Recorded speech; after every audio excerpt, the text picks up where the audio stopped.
Ada banyak istri bilang di suami, "Bapak, berhenti isap rokok Dia berhenti di rumah.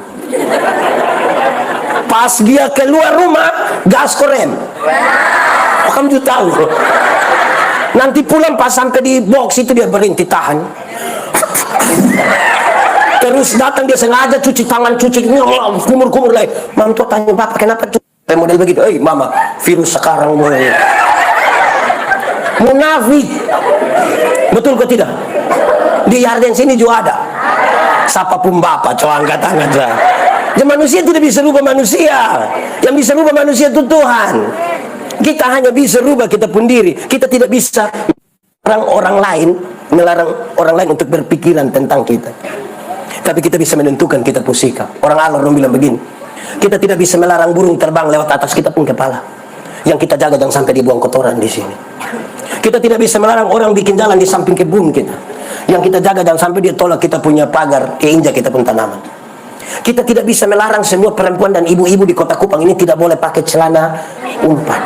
Yang kita jaga jangan sampai dia pakai celana umpan, kita terumpan semua. Itu yang kita jaga. Jadi kita tidak bisa melarang sesuatu di luar kita. Kita yang jaga.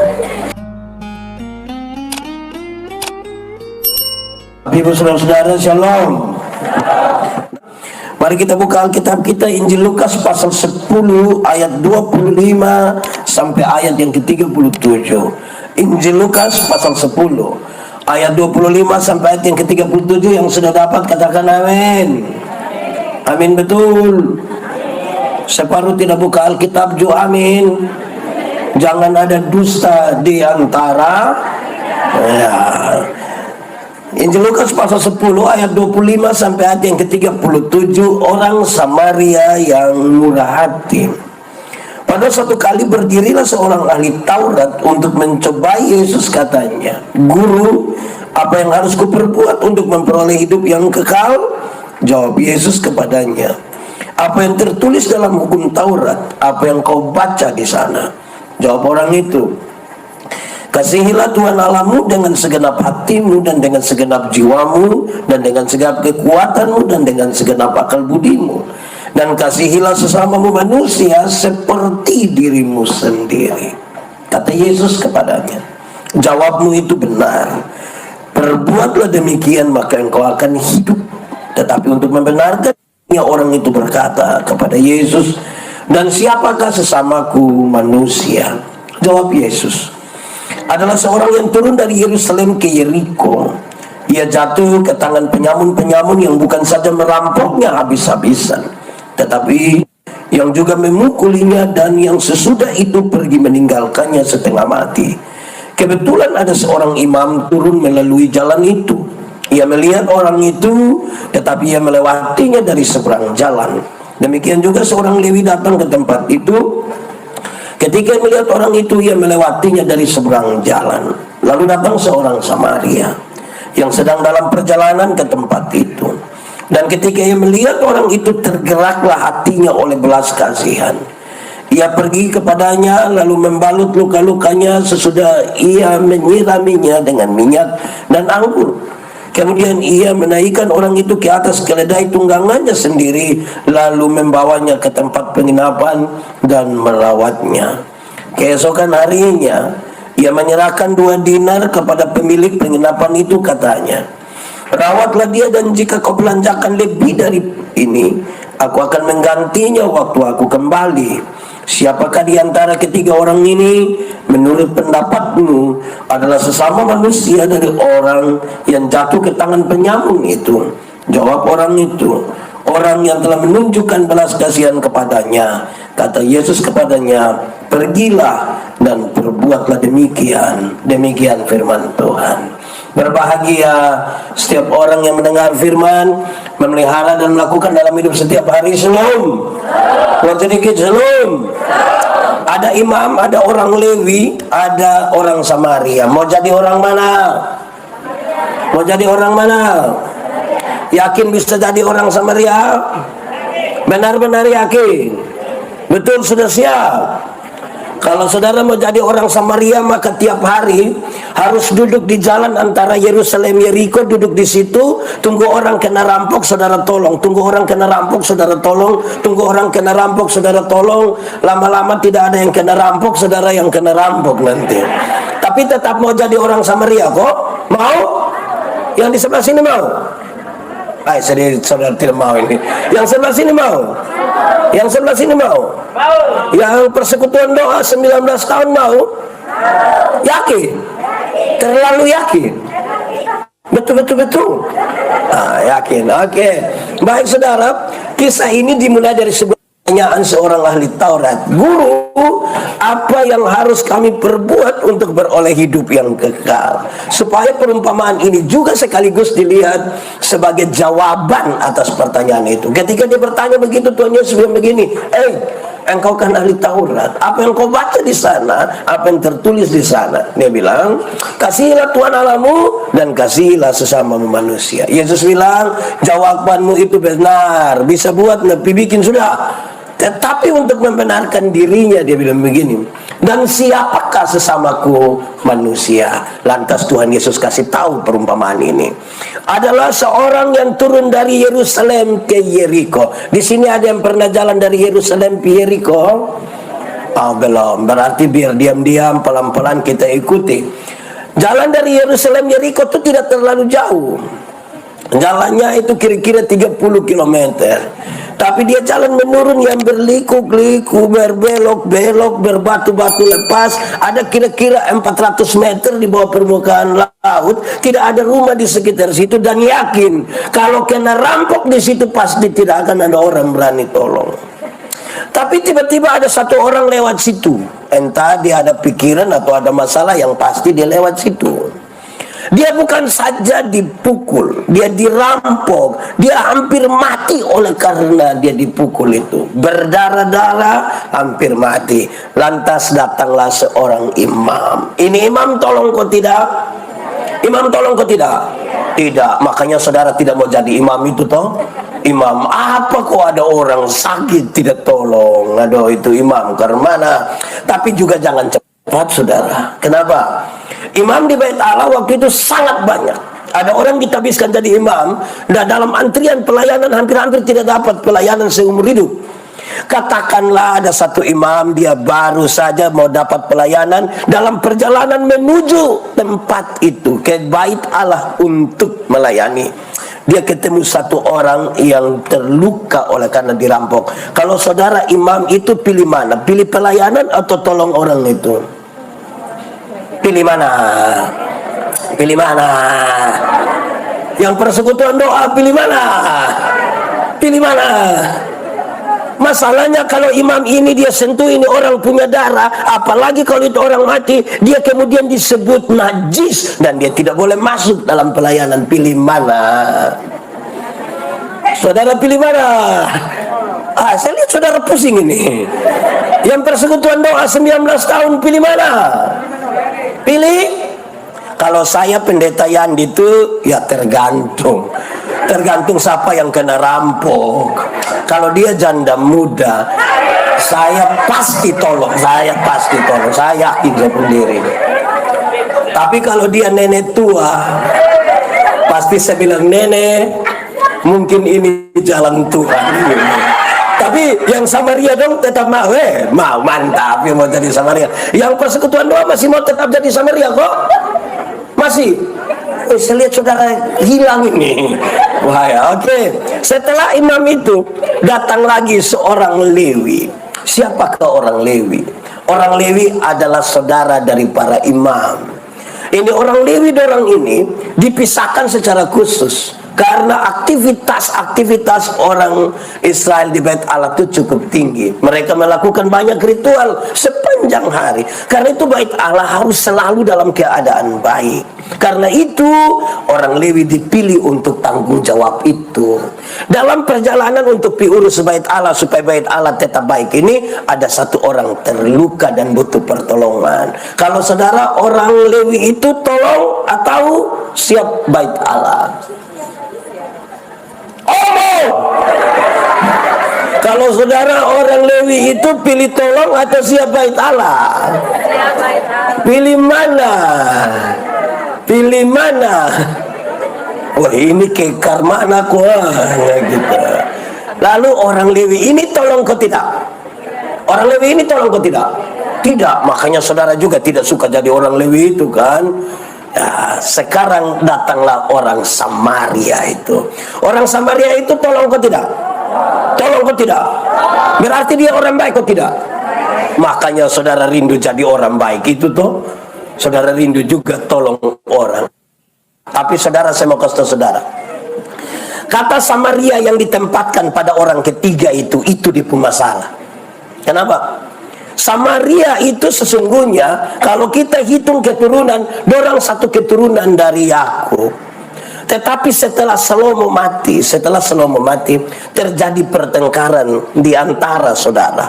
Siapa yang akan menggantikan tata Salomo? Oleh karena pertengkaran itu serius, mengalami sebuah masalah di dalam keluarga dan kemudian perang saudara. Mereka tidak main-main. Mereka terpecah menjadi dua. 10 suku di utara yang kemudian disebut Samaria, dan tinggal 2 suku di selatan.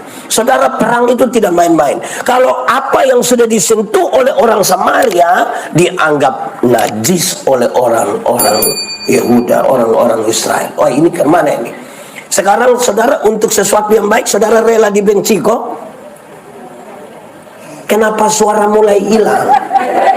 Kan ini refleksi 19 tahun ini. Untuk sesuatu yang baik rela dibenci, rela tidak disukai oleh keluarga. Tapi kan arisan belum selesai. No. Tapi saudara rela Oke. Siap jadi orang Samaria? Siap. Kuat sedikit, siap. Saya tidak dengar. Siap. Saudara lihat 7 hal yang dilakukan oleh orang Samaria itu. 1. Ini orang Samaria ini, dia ambil anggur dan siram di luka-luka orang itu. Harapannya alkohol pada anggur itu akan membunuh itu kuman-kuman virus-virus supaya itu luka cepat sembuh. Rupa-rupanya ini orang Samaria ini jalan di mana-mana dia bawa anggur ini. Di sini ada yang jalan di mana-mana bawa anggur? Ada kok? Siapa pun suami coba angkat tangan. Dia jalan di mana-mana bawa anggur. Ada kok? Dia paham apa?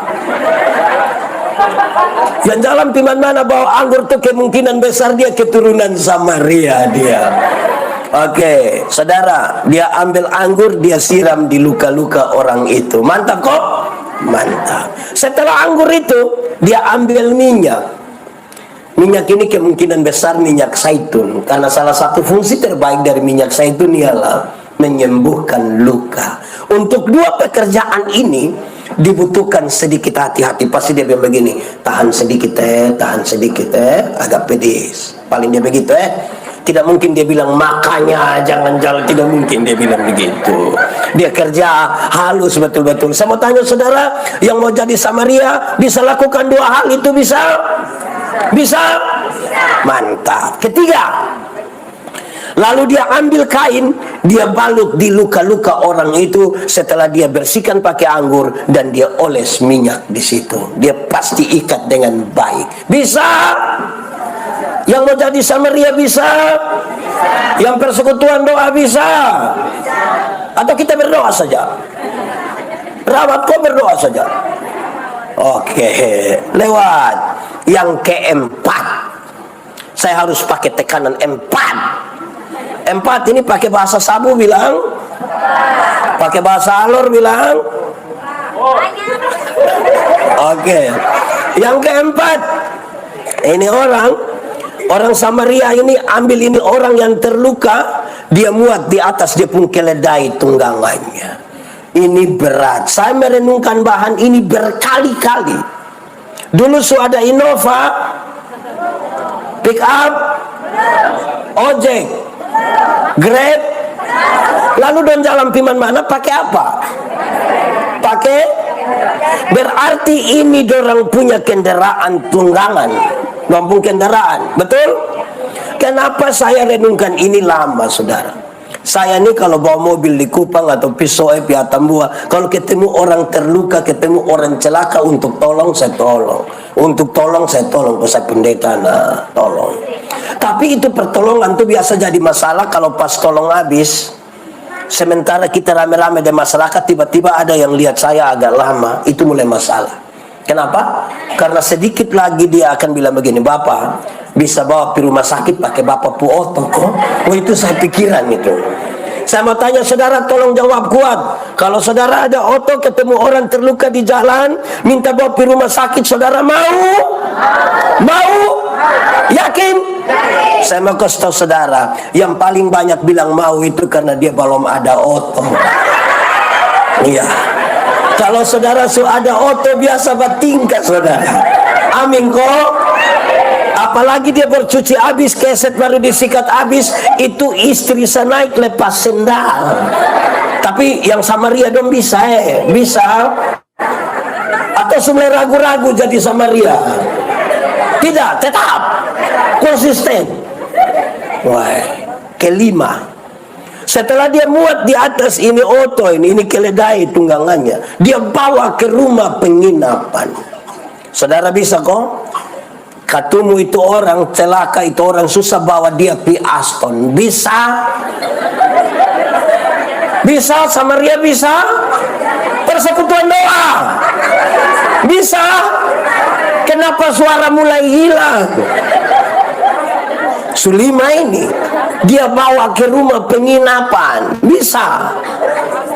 Woi bahaya Keenam, dia bukan saja bawa ke rumah penginapan, tapi keenam bilang begini, dan dia merawat orang itu, dia rawat, bukan berdoa dia rawat.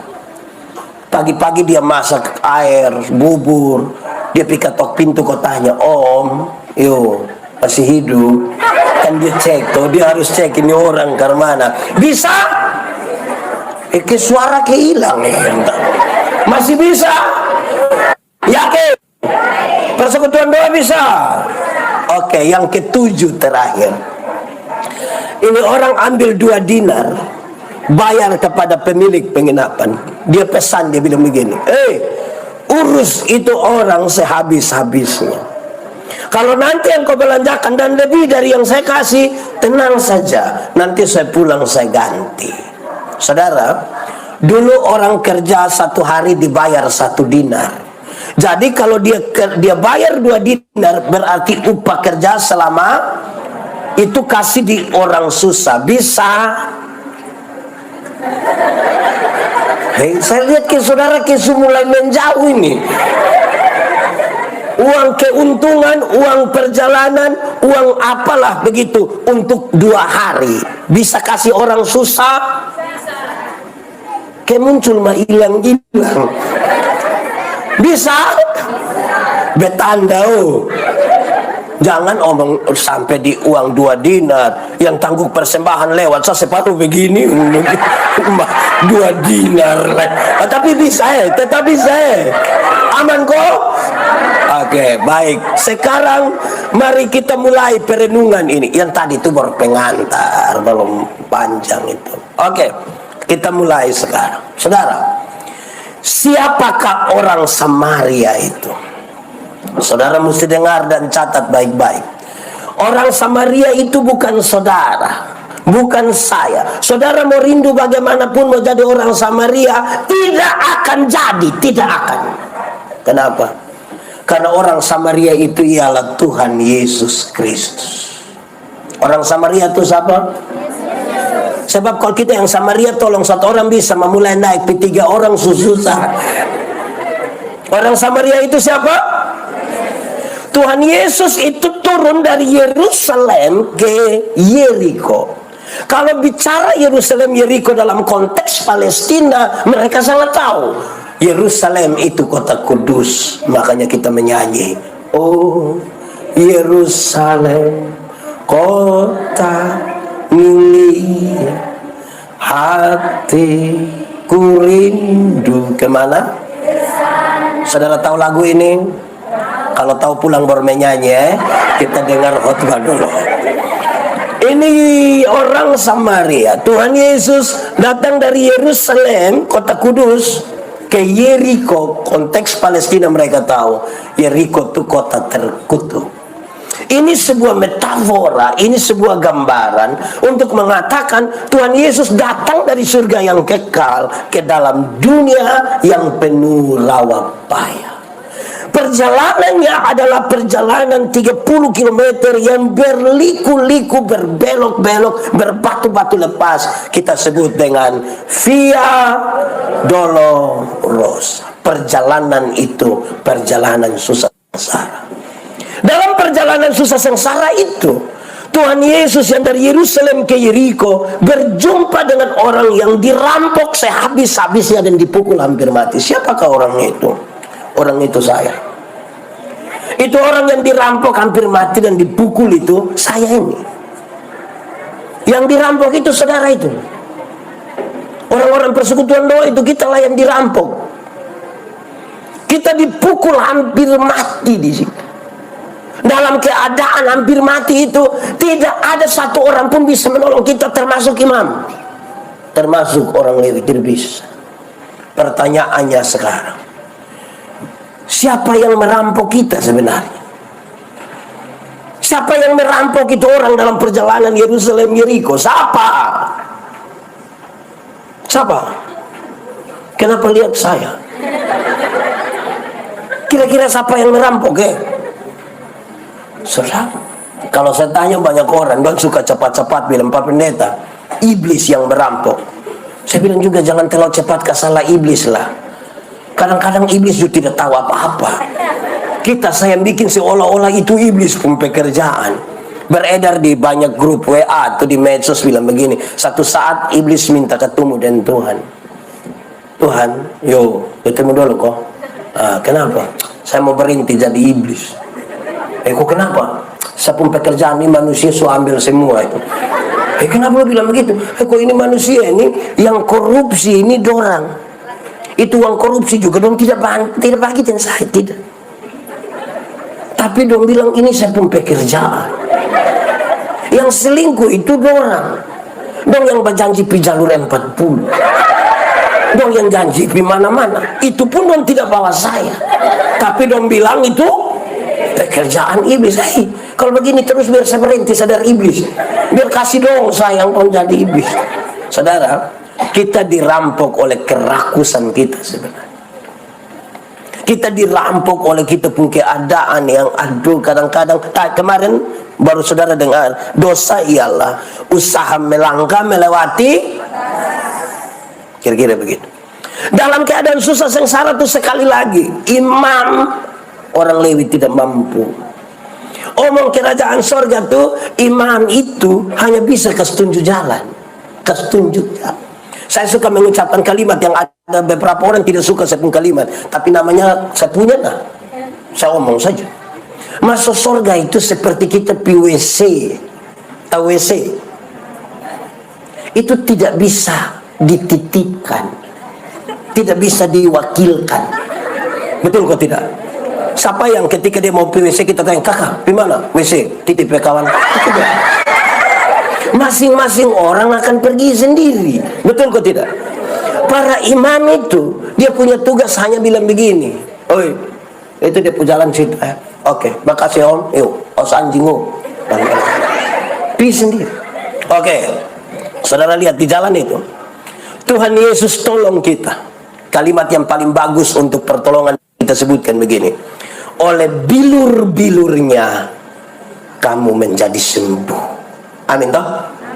Setelah Tuhan tolong ini orang di jalan Yerusalem Yeriko itu, Tuhan ambil dia taruh di atas keledai tunggangannya, bawa ke rumah penginapan. Dan apakah rumah penginapan itu? Rumah penginapan itu ialah gereja Tuhan. Ya saudara lihat sekarang, orang-orang berdosa yang Tuhan sudah tebus mereka dalam perjalanan Via Dolorosa, Tuhan ambil dia, titip di gereja, taruh di gereja. Tapi semua saudara, ada banyak orang pun sudah selamatkan, titip di gereja, dia bangun lari dari gereja. Betul. Di Yarden juga ada.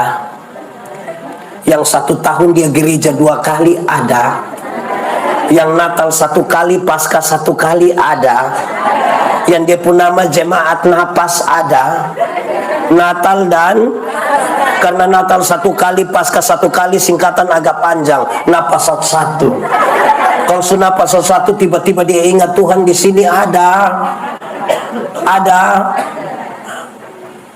Saudara lihat, kadang-kadang orang persekutuan doa juga sama. Dong rajin persekutuan doa tapi pemalas pi gereja. Di Yarden ada. Di antara ini 7 persekutuan ada. Baru kemudian dong bilang, ayo piko lihat majelis sama gitu lebih berhenti. Lu pun pemalas baru majelis yang salah. Pernah dengar itu kalimat? Tidak boleh ada satupun alasan untuk menghalangi kita datang berjumpa dengan Tuhan dalam rumah persekutuan. Amin. Kalau sesuatu penting bagi saudara, seperti apapun kesibukan saudara, saudara akan menemukan jalan ke situ. Saya pakai contoh. Kalau sebentar atau hari Minggu pulang dari gereja lupa HP, datang cari kok tidak? Datang cari kok tidak? Kenapa datang cari? Kenapa tidak ke setengah koster dapat? Karena penting, karena mahal. Kita semua sampai rumah, tiba-tiba sadar lupa HP, putar kembali, telepon koster, suruh anak telepon, wih tolong lihat mama pun HP dulu. Kenapa? Mama lupa di gereja. Kok? Iya, mama duduk di mana? Pokoknya di semua bangku mama duduk. Karena penting. Betul atau tidak? Tapi coba kalau pulang dari gereja lupa kertas gula-gula yang rencana mau buang di tempat sampah, tapi kan tidak jadi, kita lupa. Sampai rumah ingat datang ambil. Kenapa tidak datang ambil? Tidak penting. Oke saudara, saya mau kasih saudara, kalau sesuatu itu penting, mau sibuk kemanapun saudara menemukan jalan ke situ. Tapi kalau saudara rasa gereja itu tidak penting, mau seperti apapun lebih banyak kita temukan alasan. Di sini lebih banyak jalan atau alasan? Jalan atau alasan? Oh di sini juga. Yang lebih banyak alasan. Kita pu alasan tuh kita kemas baik-baik. Sebenarnya dan tapi. Bapak kenapa tidak pergi gereja? Sebenarnya sepi Bapak. Tapi kalau setapi itu dia tidak. Betul. Bapak kenapa tidak terima jadi majelis? Sebenarnya saya terima Bapak. Tapi kok setapi itu setir. Jadi sebentar pulang dari sini ketemu ame satu orang yang tidak datang di sini, terus kita tanya, Ama kenapa tidak PKPI? Terus sebenarnya sudah. Saya sudah lupa maksud itu. Tidak usah lah. Saya mau tanya kita, saudara-saudara pernah dapat bantuan tunai langsung? Pernah? Di Bakunase 2 juga pernah. Biasa bagi di mana? Bagi di mana? Kantor lurah biasa jam berapa pembagian? Jam 9. Pertanyaannya sekarang, dapat bagi di kantor lurah biasa bagi jam 9. Pijam.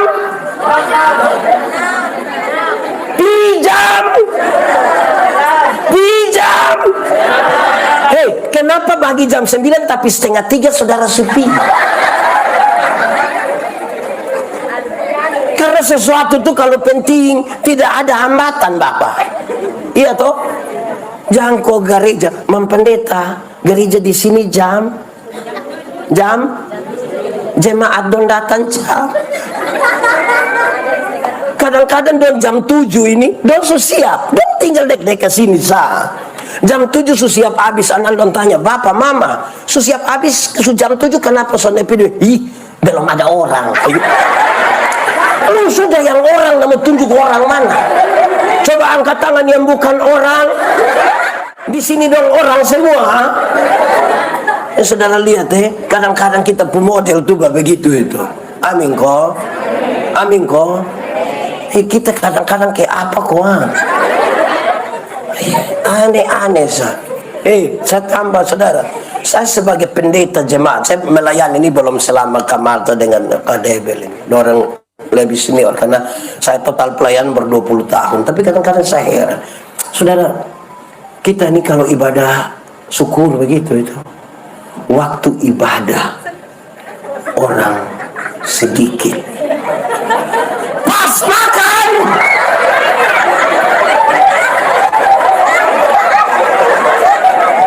Saya ulang. Waktu ibadah orang pas makan. Dong datang dari tadi di Yarden sini juga ada. Ya saudara lihat ya, Tuhan titip kita di rumah penginapan, tapi kita ini kadang-kadang tidak peduli di rumah penginapan. Tuhan titip apa di situ? Ini refleksi bagi gereja dan bagi kita, saudara. Tuhan kasih kita kosong di situ? Tidak. 2 dinar dia kasih. Saudara, pemakanan ini hari plus 1 hari ke depan. Dia siapkan memang. Mau dapat berkat masuk dalam persekutuan. Mau diberkati tinggal dalam persekutuan gereja ini. Iya. Tuhan Yesus itu kepala gereja. Kita adalah anggota-anggota dari itu tubuh Kristus. Amin. Sekaligus refleksi bagi gereja adalah, saudara lihat saudara, orang-orang yang diselamatkan itu, Tuhan ambil orang titip di gereja, tak kasih lagi 2 dinar. Refleksi kita adalah, gereja yang mengurus sehabis-habisnya orang-orang yang Tuhan titipkan di situ, gereja itu diberkati. Tapi kalau gereja tidak urus itu orang-orang yang Tuhan ada titip di situ, gereja itu tidak diberkati. Pak Pendeta tidak diberkati bagaimana? Persembahan 10-an juta. Iya, yang pun nama diberkati itu bukan soal bilangan-bilangan. Untuk apa kita punya persembahan ada 100 juta situ tiap hari, hanya curiga, bakal laibat, tersinggung, tiba-tiba datang pinjam.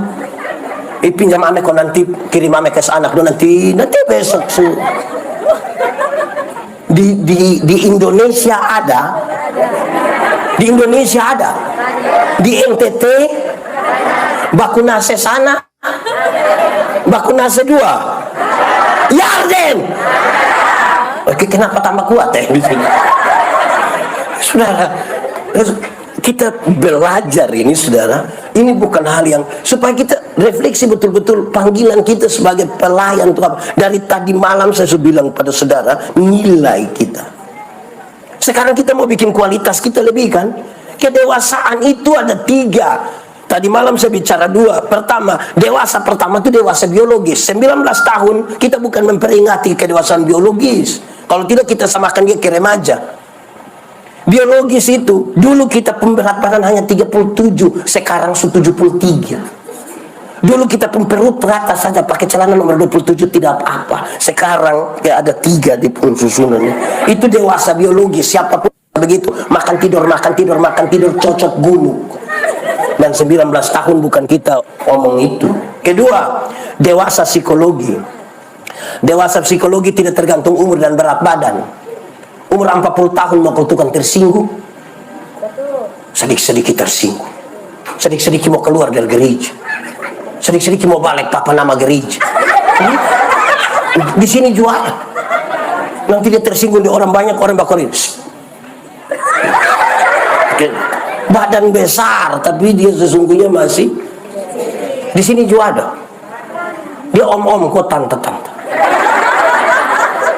Yang ketiga saudara, dengar, dewasa iman. Yang kita mau bicara itu 2, dewasa psikologi tadi dan dewasa iman. Dewasa iman itu kira-kira begini, ada anak umur 3 tahun, ada meja atau mimbar berat 10 kg. Anak umur 3 tahun bisa pikul meja yang 10 kilo? Bisa. 17 tahun kemudian itu anak umur 20 tahun, dia bisa pikul meja yang 10 kilo? Yang berubah anak atau meja? Itu dewasa iman, tidak akan pernah meminta beban menjadi ringan. Orang dewasa iman berdoa meminta bahu yang semakin kuat. Bagaya. Karena dia tahu kalau Tuhan izinkan ada masalah, Tuhan tahu dia punya ini. Dia tidak akan merengek-rengek, Tuhan tolong kasih ringanin beban. Lah, tidak percaya pada penyertaan Tuhan. Saudara percaya? Kalau Tuhan izinkan ada masalah, dia tahu kita pun kuat berapa, lebih dia tanggung. Sekarang saya mau tanya saudara, tolong jawab. Saudara punya masalah? Tidak usah omong. Saya lihat yang ini muka masalah semua. Masalah ialah kesenjangan antara harapan dan harapan menikah umur 28, sekarang sudah 34. Masalah begitu. Masalah. Harapan menikah dengan dia, kenyataan dia nikah dengan kita pun tetangga. Itu macam kayak mau ceke dia. Di sini juga ada. Jangan tunjuk, berdosa nanti. Oke, saudara, ini luar biasa ya. Jadi, saudara lihat sekarang, orang dewasa iman tidak akan pernah meminta orang lain berubah. Tapi siapa yang berubah? Orang dewasa iman tidak suruh orang lain berubah. Tapi siapa yang berubah? Karena apa, saudara? Tidak ada manusia bisa rubah manusia. Di Labat ada yang bisa rubah manusia? Satu-satunya yang bisa rubah manusia itu Tuhan. Kita hanya akan melaksanakan apa yang perlu kita kerjakan. Kalau paksa rubah manusia, dia munafik. Ada banyak istri bilang di suami, "Bapak, berhenti isap rokok Dia berhenti di rumah. Pas dia keluar rumah, gas korem. Kamu juga tahu. Nanti pulang pas sampai di box itu dia berhenti, tahan. Terus datang dia sengaja cuci tangan, cuci kumur-kumur lagi. Mantok tanya, "Bapak kenapa tuh?" Model begitu. Mama, virus sekarang mulai. Munafik. Betul ke tidak? Di Yarden sini juga ada. Siapapun bapak, coba angkat tangan saya. Dan manusia tidak bisa rubah manusia. Yang bisa rubah manusia itu Tuhan. Kita hanya bisa rubah kita pun diri. Kita tidak bisa melarang orang lain untuk berpikiran tentang kita. Tapi kita bisa menentukan kita pun sikap. Orang Allah bilang begini, kita tidak bisa melarang burung terbang lewat atas kita pun kepala. Yang kita jaga jangan sampai dibuang kotoran di sini. Kita tidak bisa melarang orang bikin jalan di samping kebun kita. Yang kita jaga jangan sampai dia tolak kita punya pagar, keinjak kita pun tanaman. Kita tidak bisa melarang semua perempuan dan ibu-ibu di Kota Kupang ini tidak boleh pakai celana umpan. Yang kita jaga jangan sampai dia pakai celana umpan, kita terumpan semua. Itu yang kita jaga. Jadi kita tidak bisa melarang sesuatu di luar kita. Kita yang jaga. Amin atau tidak? Itu dewasa. Orang dewasa tidak meminta orang lain berubah. Siapa yang berubah? Kadang-kadang kita gereja dan persekutuan doa ini terlalu batasibu untuk orang lain berubah. Tapi tidak rubah dia pun diri sendiri. Kadang-kadang orang tanya saya, "Pak Pendeta usir setan." Setan itu kalau dia di luar kita, dia lihat kita saja takut. Apalagi kalau pakai setan berangkat. Itu yang di luar kita. Tapi setan yang di dalam kita, kita kasih makan dia, kok dia gumuk besan. Ada banyak pendeta persekutuan doa, majelis jemaat sedikit-sedikit mbak pendeta, saya kalau kiri betul. Di sini ada kiri lebor kanan, ini lagu. Mbak pendeta sekol baik itu lebih baik dari malaikat Bapak. Tapi sekol sumara Lucifer juga kalah. Itu pernah dengar itu kalimat? Sendiri omong. Saudara dengar, saya paling tidak suka ini bapak-bapak dong yang sedikit-sedikit bilang, "Sekol su AA, sekol su BB." Yang AB itu anak TK. Anak TK itu yang kalau di sini TK ada. Di mana? Oh, di itu TK. Coba sepagi pi. Itu kita lewat dong ada hafal huruf. A, B A dibaca ba. Jadi kalau sebentar malam pulang, bab tua bilang, sekol su A, sekol su BB. Tanya bab tua, TK di. Ya, jangan. Itu jangan. Supaya kita yang berubah. Amin kok. Yang persekutuan doa siap berubah. Ke suara karmanaku. Siap berubah. Aku berubah, sungguhku. Tidak tahu ini lagu. Lah kenapa suruh saya solo? Aku berubah, sungguhku berubah, waktuku serahkan. Lagu rohani dong susah setengah mati mah bento itu dong. Bosan lebih berhenti. Oke, saudara, setelah kita paham di kronologi teks kira-kira begitu, sekarang saudara lihat, Tuhan Yesus lihat kepada yang bertanya tadi, ahli Taurat itu. Tuhan Yesus bilang begini, menurut pendapatmu, siapakah sesama manusia dari orang yang ditolong itu? Itu pertanyaan tuh gampang didengar, gampang dijawab. Betul kok tidak? Siapapun yang tahu itu kisah dia bisa jawab. Koma di situ saya lanjut. Tapi itu pertanyaan paling berat bagi itu pemimpin agama. Itu pertanyaan sulit bagi dia. Kenapa? Menjungkir balikan dia pun struktur berpikir. Orang Yahudi, mereka tahu bahwa keselamatan itu ada di dompet tangan. Keselamatan datang dari Yahudi. Anak-anak orang Yahudi umur 5 tahun hafal 10 hukum. 5 tahun. Bukan kayak kita pun dong, kau besok mau nikah bertanya bilang hukum ke-6 apa lain apa. Umur 5 tahun. Di umur 10 tahun anak-anak orang Yahudi sudah hafal 613 bab penjabaran dari hukum Taurat. 613 hafal. Umur 10 tahun.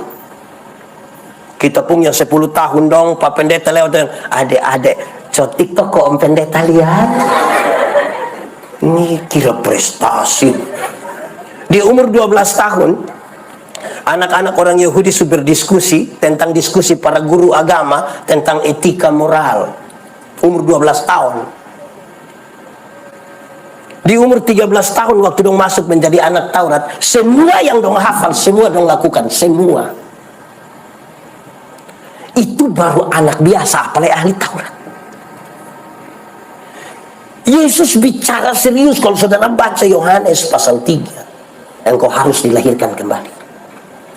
Itu kata engkau harus dilahirkan kembali tidak ditujukan bagi mereka yang tidak tahu agama. Kepada Nikodemus, pemimpin agama. Yang tahu semua dan melakukan. Bukan saja tahu Pak, melakukan. Engkau yang harus dilahirkan kembali. Jadi pertanyaan itu pertanyaan berat bagi dia. Karena bagi dia sudah bisa melakukan semua ini bulat-bulat masuk surga. Dia tidak butuh lagi itu orang Samaria yang datang. Kasih sudah tidak ada di situ. Jungkir balik Bapak. Kadang-kadang kita, saya teman-teman pekabaran Injil suka bilang begini. Dosa itu apa? Dosa itu melanggar kehendak Allah. Amin. Satu hari kita langgar kehendak Allah berapa kali? Banyak kok sedikit? Bisa hitung kok tidak? Sendiri buat sendiri tidak bisa hitung. Tapi dong bilang begini, anggaplah satu hari kita pun dosa 3. Dosa pikiran 1, perkataan 1, perbuatan 1. Kalau satu hari 3, 1 bulan berapa? 3 kali 30 hari? 90. Banyak kok sedikit?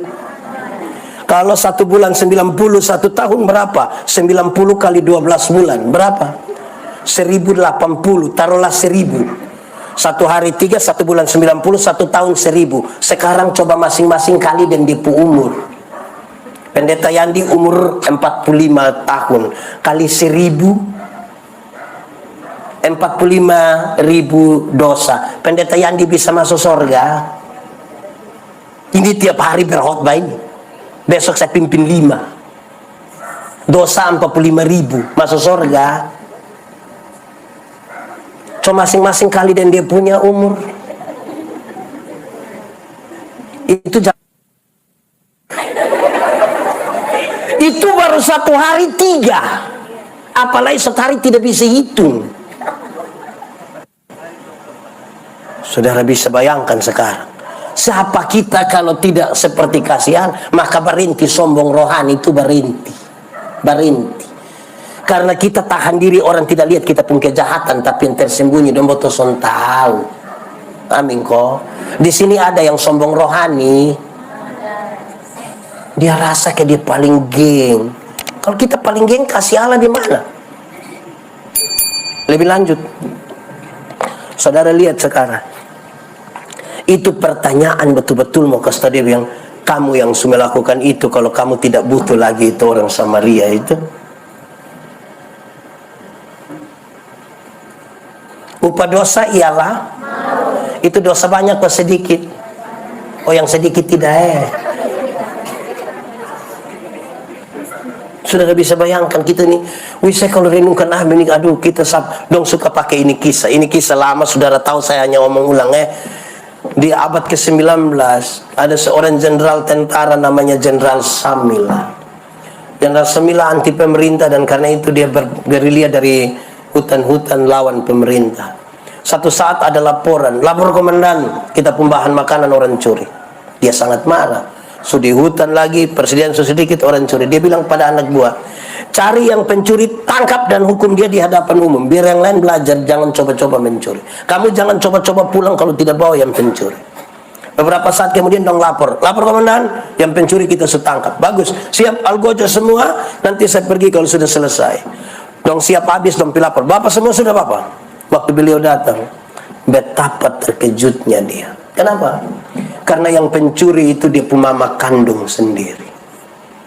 Sekarang saya mau tanya, kalau Jenderal Semila hukum dia mama kandung, ini anak baik atau tidak? Ini anak baik atau tidak? Jawab! Kalau dia hukum dia mama kandung, ini anak baik atau tidak? Tidak baik. Masa kau mama yang melahirkan dia tidak hukum? Tapi kalau dia tidak hukum dia mama kandung, dia pemimpin yang baik atau tidak? Tidak baik. Lalu apa yang dilakukan oleh Jenderal Samil? Dia buka di penjubah tentara yang penuh lambang-lambang kepangkatan. Buka buah. Bertelanjang dia punya badan ini, dia peluk dia mama kuat-kuat. Dalam pelukan itu dia bisik satu kalimat yang saya kira cukup penting bagi dia mama. Dia bisik bilang begini, Mama, aku mengasihi engkau. Dia mama menangis sehabis-habisnya, dia peluk dia mama kuat-kuat, terus dari mulutnya sendiri dia perintah dia anak buah, cambuk. Anak buah maju dan mulai cambuk dia mama. Tapi karena Samila yang berbadan besar ini peluk dia mama kuat-kuat, tidak ada satupun cambukan yang kena dia mama. Semua kena di jenderal ini punya badan. Saya tanya saudara, ada kasih kok tidak? Ada kasih kok tidak? Ada keadilan kok tidak? Saudara lihat, kasih dan keadilan hanya bisa bertemu di dalam sebuah pengorbanan. Itu kasih. Jadi kalau hari ini masih ada orang persekutuan doa sombong rohani, dia lupa itu kasih. Kita bukan sama-sama. Masih ada pendeta yang sombong dan dia rasa dia lebih hebat dan lebih putih bersih dari orang lain. Kita bermasalah dengan dosa. Kita sudah tidak lagi butuh kasih itu. Kita ini sama-sama ditemukan di jalan itu, Yerusalem, Yeriko, kita bermasalah. Supaya waktu kita berjumpa, kita baku tanya, Ibu, pernah toh di jalan Yerusalem, Yeriko? Pernah toh? Pernah. Saya juga. Kita berjumpa sebagai keluarga yang diselamatkan. Tidak ada kata lain dari itu. Kita semua diselamatkan di jalan itu. Kedong susidi. Ganti. Saudara, itu pertanyaan sekaligus ukuran. Ahli Taurat, engkau yang mengajar tentang hukum-hukum agama, engkau yang ajar orang sekarang, pertanyaan itu mengukur seberapa dekatnya engkau dengan Tuhan. Seberapa dekat? Saya mendefinisikan begini, saudara, sebelum saya masuk penjelasan ini. Saudara dengar, kekristenan itu ada 3. Pertama, beragama tapi tidak beriman. Untuk agama, dia agama mati. Agama mati pun. Itu pagi-pagi lagu rohani. Tapi yang menyanyi dia tidak. Tapi sudahlah dia. Ada agama tapi tidak beriman. Ini kelas paling bawah. Kelas kedua, bertobat tapi tidak berbuah. Orang yang bertobat tapi tidak berbuat itu hidup hanya untuk masa lalu, bukan masa depan.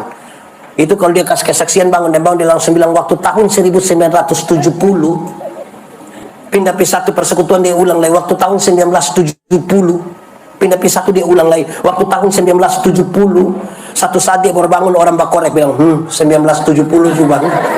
Kok dia hanya hidup untuk 1970 ini? Kira-kira Tuhan bekerja untuk 1970 1999 kok tidak? Tuhan bekerja kok tidak? 2020, 2021, 2022. Nah, kenapa main 1970, 1970? Mari lanjut ya. Ukurannya sekarang. Yang ketiga, kelas yang paling tinggi adalah berbuah. Dalam hal inilah Bapakku dipermuliakan, yaitu jika kamu berbuah. Kalau ada satu orang bertobat, malaikat di sorga senang, tapi mau Tuhan Allah dipermuliakan, kamu mesti berbuah. Mau kupang penuh dan kemuliaan bagi nama Tuhan? Mau. Orang-orang Kristen mesti berbuah di kota ini. Mau ini dan labat penuh dan kemuliaan Tuhan? Semua yang di dalam mesti berbuah. Dan buahmu itu tetap. Oke, mari kita lanjut, saudara. Sekarang ukuran ini menjadi serius. Seberapa jauh engkau berjalan dengan Tuhan? Semakin jauh berjalan dengan Tuhan, ini 19 tahun kita ukur sekarang kita pun kedekatan dengan Tuhan itu seperti apa. Kita refleksi betul-betul sampai kita menemukan ternyata memang kita butuh berefleksi dari satu hari ke satu hari. Saudara, pernah pergi pantai kok? Pantai mana? Pantai mana? Apa? Banyak. Pideng. Saudara, di pantai itu kalau kau tempi, air di pantai itu hanya sampai sini. Kita bisa tendang-tendang air, siram-siram kawan, karena di pinggir pantai. Di pinggir pantai kita bisa foto-foto, foto beta dong. Itu pinggir pantai. Coba masuk barang 500 meter di dalam, perahu semua tenggelam perahu semua tenggelam, tolong foto beta dulu, tolong foto, bisa. Yang bagaya-bagaya tuh baru bermain di pinggir-pinggir pantai, jalan belum jauh. Belum jauh. Sekarang saya tanya, pernah jalan kaki? Di mana? Kalau saudara jalan kaki bisa toh? Tapi jaraknya dekat. Karena jaraknya dekat, kekuatan full ada pada kita. Orang lain kita tidak butuh, bahkan Tuhan pun kita tidak butuh. Ibu-ibu bisa pakai high heels tinggi begini, kok jalan dekat. Tidak ada rasa takut, mau berharap di sana. Lebih jauh sedikit. Naik ojek, pernah? Pernah aku tidak? Pernah. Di mana? Saudara kalau naik ojek dari sini di pasar, waktu itu anak gas motor naik, kok itu situ dia gas tambah. Saya yakin yang di belakang akan korek dia, bilang, Adi, pelan sedikit. Kenapa? Tanta pun dah ada, tidak bisa.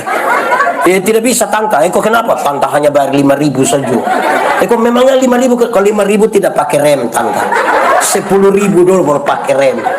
Tapi saudara tahu sekarang, semakin jauh berjalan, orang mulai ada rasa takut sedikit. Yang bagaya-bagaya itu baru bermain di pinggir-pinggir saja, jalan belum jauh. Belum. Lebih jauh lagi, naik bis. Pernah? Piatambua pernah? Sinar Gemilang pernah? Bis malam pernah? Duduk di samping supir pernah? Saudara kalau naik itu bis dong menuju Piatambua malam atau datang, itu temef dengan camplong yang bok-bok itu, hampir-hampir yang supir balon rem kita mau angkat kaki ke ini. Takut Bapak. Yang bagaya-bagaya dong bermain di pinggir-pinggir, kok itu dia rasa kayak geng-geng pinggir dalam jalan. Lebih jauh lagi, naik ferry. Pernah naik kapal ferry? Di Sabu pernah? Musim timur pernah balik dari Sabu? Saudara bisa bayangkan itu. Bisa berenang 10 km sekalipun kalau tenggelam di Laut Sabu, jago hilang, Bang. Saya melayani di Sabu kira-kira 5 tahun. Setiap kali pulang di musim timur begini, itu kalau masih ada kapal jalan berat nih. Itu saudara tahu. Tiba-tiba ada yang kalau tahu ada pendeta di atas dan datang kotanya bilang, Bapak Pendeta Yandi, ya kita ibadah. Di darat tidak ibadah Bapak, di Laut Sabu kami ibadah. Yang bagaya-bagaya don jalan belum jauh. Kalau kami ibadah di Laut Sabu itu menarik. Di bagian persembahan itu kami tidak pakai tangguk persembahan. kecil. Dan juga memang tidak ada. Kami pakai dos. Kenapa harus pakai dos? Karena kalau di kapal feri ibadah, apalagi pas angin timur, itu yang bawa dos itu datang, sekali isi tangan begini, itu dapat merapas, semua masuk. Itu tidak lewat otak, masuk. Kok di laut Sabu, beda kalau ibadah di darat, beda kok tidak? Beda kok tidak? Beda, termasuk yang tadi. Beda. Itu pas persembahan, yang bawa persembahan datang tuh kita isi tangan di saku begini. Kayak agak lama. So agak lama mata kita putar 2-3 kali.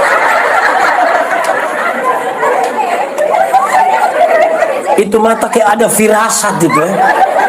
Terus dia ambil persembahan, dia isi begini, yang bawa persembahan sudah lewat baru dia kaget. Kenapa? Saya isi yang merah. Nangis. Ya, yang bagaya dong tuh baru main-main di pinggir-pinggir sebelum jauh di puncak. Lebih jauh lagi, naik pesawat. Pernah naik pesawat? Betul. Di mana? Saudara, kalau naik jangan pisau pesawat apa pisau Saudara, kalau naik pesawat jangan naik yang ATR dong. Naik yang Boeing Airbus dong, terbang kira-kira 36.000 kaki. 36.000 kaki itu berarti kurang lebih 12 km di atas udara. 12 km itu pesawat belum jatuh kita mati. Itu dia mati sudah. Itu dia langsung mati. Jago yang bagaya ini belum jalan jauh, itu di pinggir-pinggir itu belum jauh. Saudara, di 12 km itu kan itu seatbelt bisa dilepas, sabut pengaman bisa dilepas. Bisa jalan-jalan sedikit di belakang, tidak rencana kencing justru sengaja di belakang ke orang bilang berangkat. Pas saudara jalan begitu tiba-tiba lampu seatbeltnya menyala dan ada suara bilang begini, berhubung karena kita terbang dalam situasi cuaca yang buruk, karena itu kami minta kepada para penumpang segera kembali ke tempat duduk dan seterusnya. Saya mau tanya, waktu pengumuman begitu ada yang berani protes? Silakan kembali ke tempat duduk. Mau kembali ke buat apa? Jago hilang bapak. Itu balik dengan itu rencana mau kencing tunda. Itu kita duduk begitu, sampai duduk ada anak kecil 1.000 di sebelah kita, korek dia. Adi, doa. Yang bagaya dong, ini jalan belum jauh di pinggir-pinggir pantai ini belum jauh. Saudara, di ketinggian 12 km itu kecepatan pesawat kira-kira 900 km per jam. Kalau 900 km per jam itu berarti Rossi juga kalah. Kalau Rossi kalah, apalagi anak ojek dong di sini, lebih kalah. Di kecepatan itu saudara, di kecepatan 900 km per jam itu, di kecepatan 900 km per jam itu saudara, pesawat tabrak awan, kan pesawat guncang toh. Nah, itu menarik. Waktu dia tabrak awan, pesawat guncang, semua langsung Yesus. Kalau di darat kaget memaki, saya belum pernah dengar orang memaki di atas pesawat, belum pernah. Di sekitar sini ada yang tukang memaki, ada. Kumpul kas dia uang, beli tiket, suruh berangkat. Pas yang musim hujan angin bersedia terbang, itu pulang satu persekutuan doa di depan rumah. Yang tukang memaki domba renti sudah. Di sini ada tukang memaki kok. Mama kok, papa. Berhenti sudah, berhenti. Bamaki ialah mengeluarkan barang-barang yang tidak perlu dikeluarkan. Kuit barang don diam-diam di situ omong untuk. Kalau ada anak kecil satu dia bamaki tanpa kita setuju, kita masih bisa terima, kan dia tidak mengerti toh. Anak kecil itu kalau dia baru mandi habis, biar dia pun bapak dan dia pun mama pun tamu ada, dia bisa keluar di dalam begini. Tidak ada masalah toh. Kan dia tidak mengerti, betul kok tidak? Betul. Tapi coba dia pun bapak coba dia pun bapak mandi habis, Ibu-ibu dong ada latihan paduan suara juga. Bapak tua keluar, bapak tua bilang, "Hai Besti."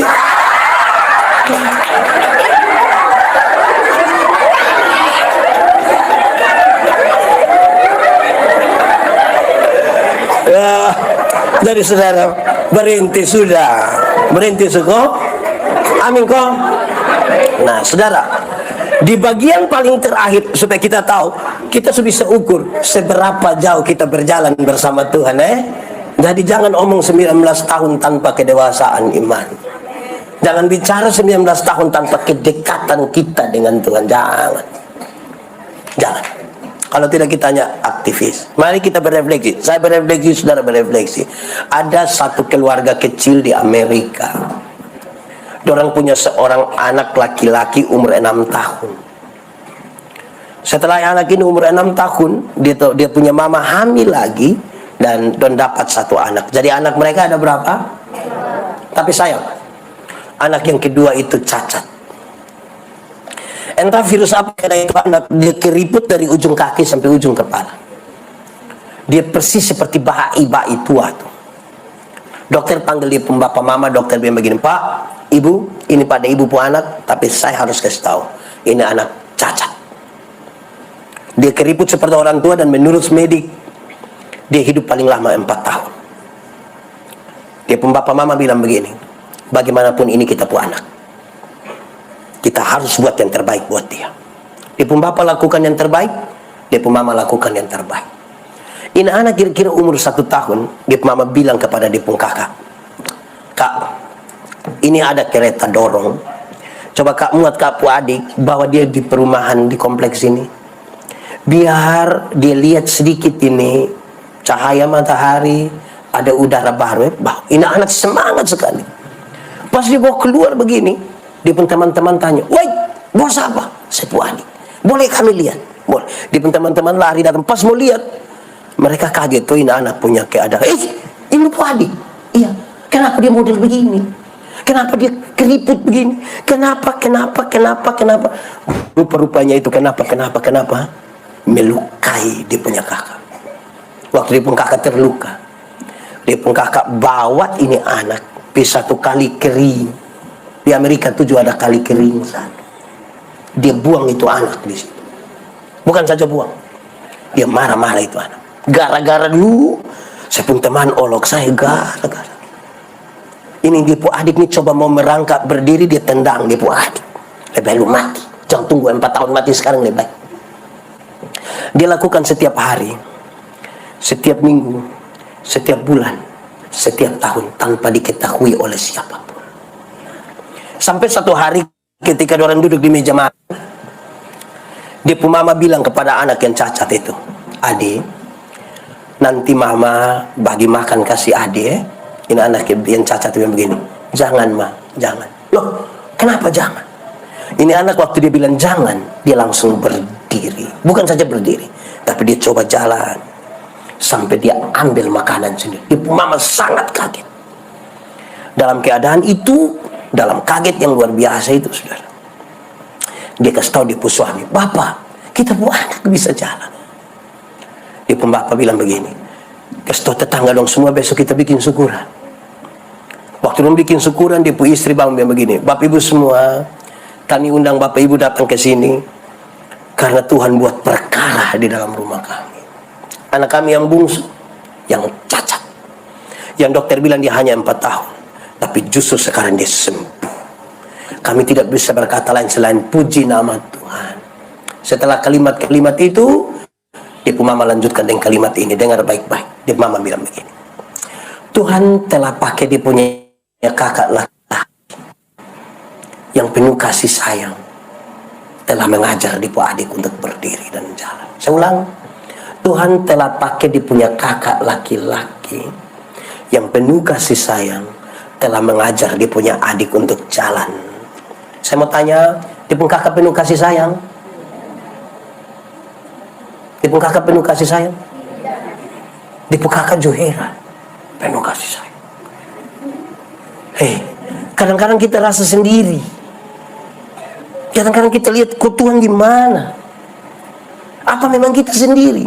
Karena kita bilang, Tuhan, kenapa itu orang yang tidak pernah berdoa kok dia hidup lebih enak? Apa memang sendiri? Tidak.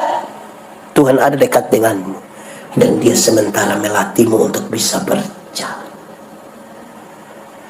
Seperti burung nasar melatih anaknya untuk bisa apa?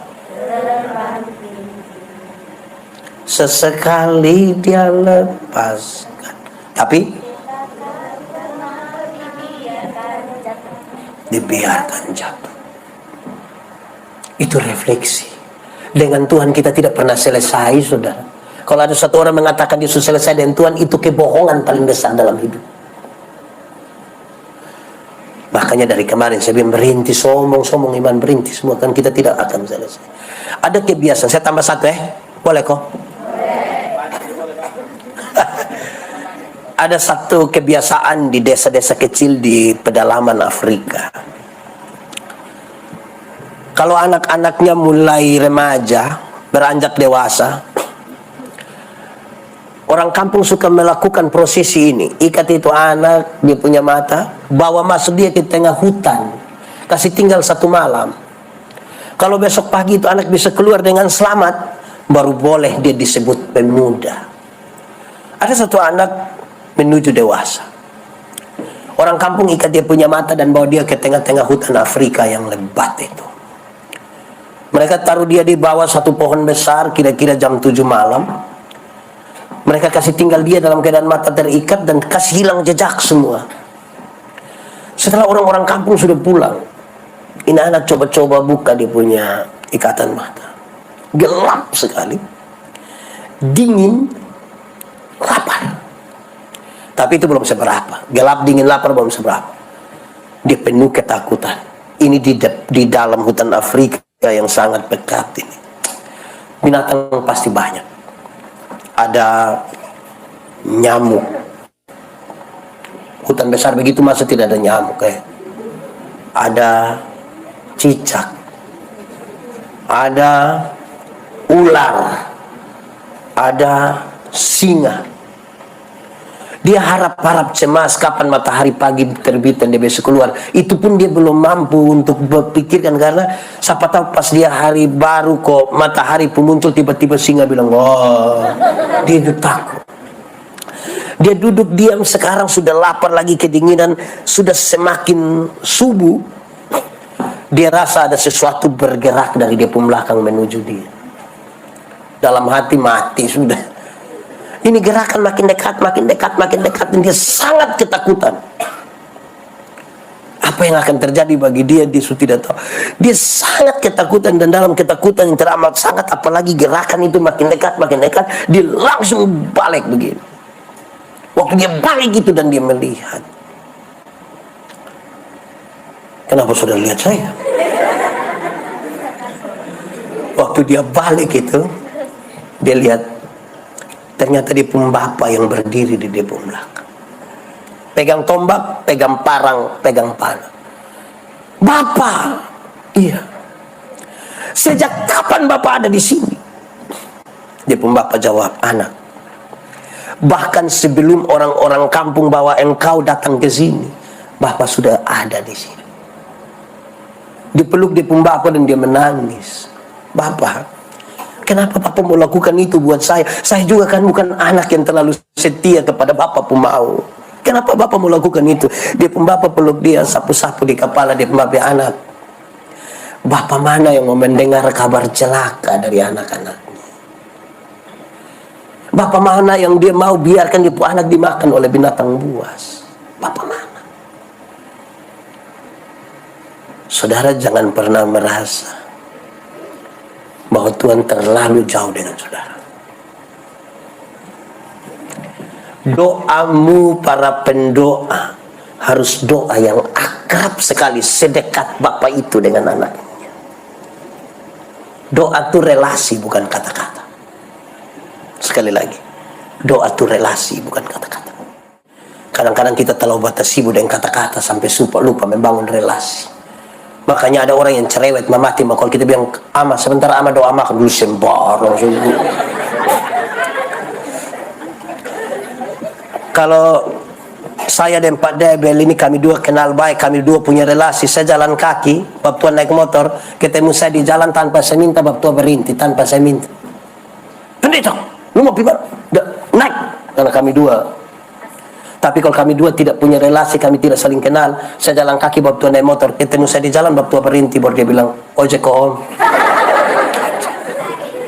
Jadi persekutuan doa bangun relasi dan bangun kata-kata. Menurut saudara, saya kenal sepupu istri kok tidak?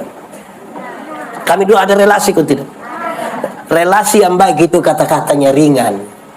Kalau saya mau minta teh di sepupu istri, cara mintanya memang bikin teh 1 gelas dong sayang. Gelas kecil saya, dan terlalu banyak gula. Papa takut sakit gula. Karena kami dua punya relasi. Tidak mungkin mau minta teh di sepupu istri, saya bilang, Mama! Buatlah segelas teh! Jangan terlalu banyak gula ya. Papa takut sakit gula. Pas habis mentua tanya, lu sehat? Relasi itu memungkinkan kita berkata-kata dengan ringan-ringan saja. Amin kok? Saya pakai contoh ini. Nona kok ibu? Mari saya. Beta minta tolong sedikit. Supaya kalau kita ini kan pendoa semua toh. Kita baku kasih tahu tidak apa-apa toh. Mari saya.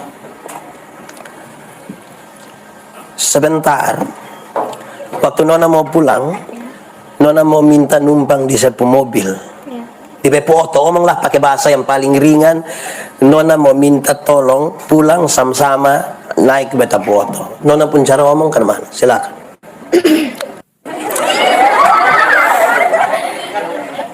Bapak sebentar pulang lewat mana? Cuci. Dia boleh numpang kok Bapak. Oke. Baik, jampi dulu. Normal kok tidak? Bapak lewat mana? Lewat situ. Beta boleh numpang kok? Itu cara meminta. Dan kita lagi meminta yang bukan kita pembarang ini. Betul kok tidak? Bayangkan kalau dia datang di sana dia begini. Bapak sebentar pulang lewat mana? Saya mau ikut.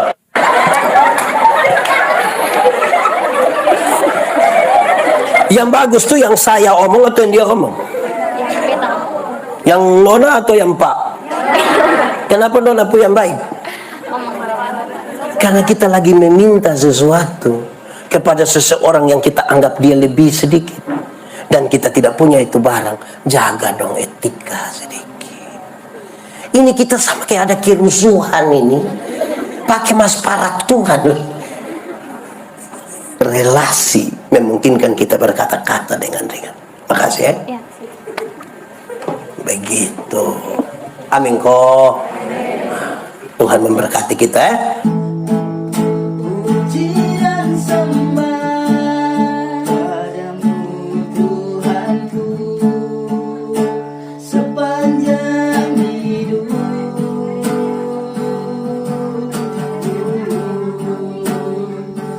Inilah yang